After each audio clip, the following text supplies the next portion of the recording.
आप सुन रहे हैं एजी एंटरटेनमेंट की धमाकेदार प्रस्तुति।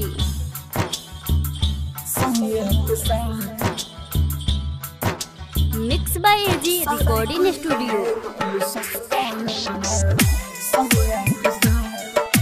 डीजे मुकेश चकिया।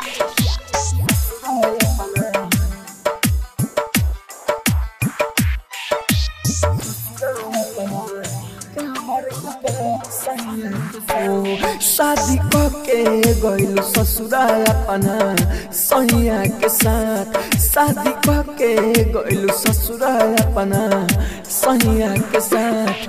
अहलाई का बजावे हमारा कबर के पास। शादी के गइल ससुराल अपना सैया के साथ। शादी के गइल ससुराल अपना सैया के साथ। अहलाई का बजावे हमारा कबर के पास। शादी के गइल ससुराल अपना सैया के साथ। Mix by AG recording studio.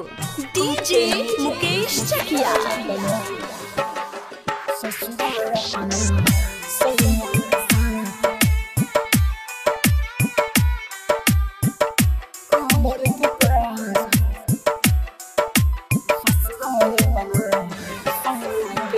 सुन जाने भले दोसर के तोहरा पास होई।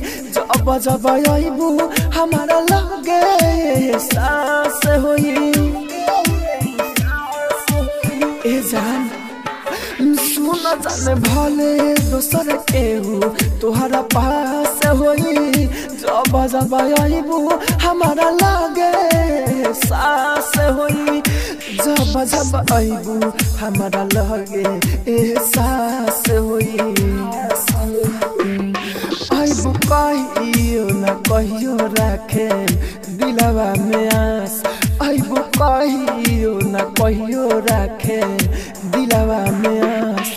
अहलाई का बजावे हमारा कबर के पास। शादी के जाने गइलू अपना सैया के साथ।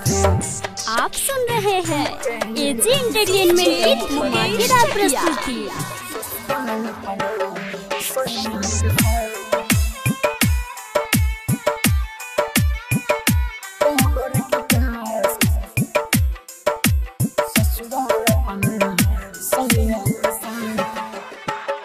बाहर तू खुश प्यार मिलल बा मनोज के हो। कैसे दूर भइलू के राहुल से कल जे हो।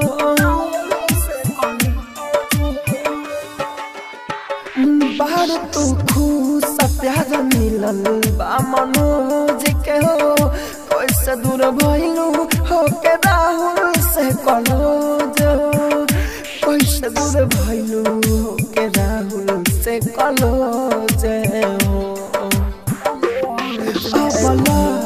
की अनिल के तू डललू ना घास।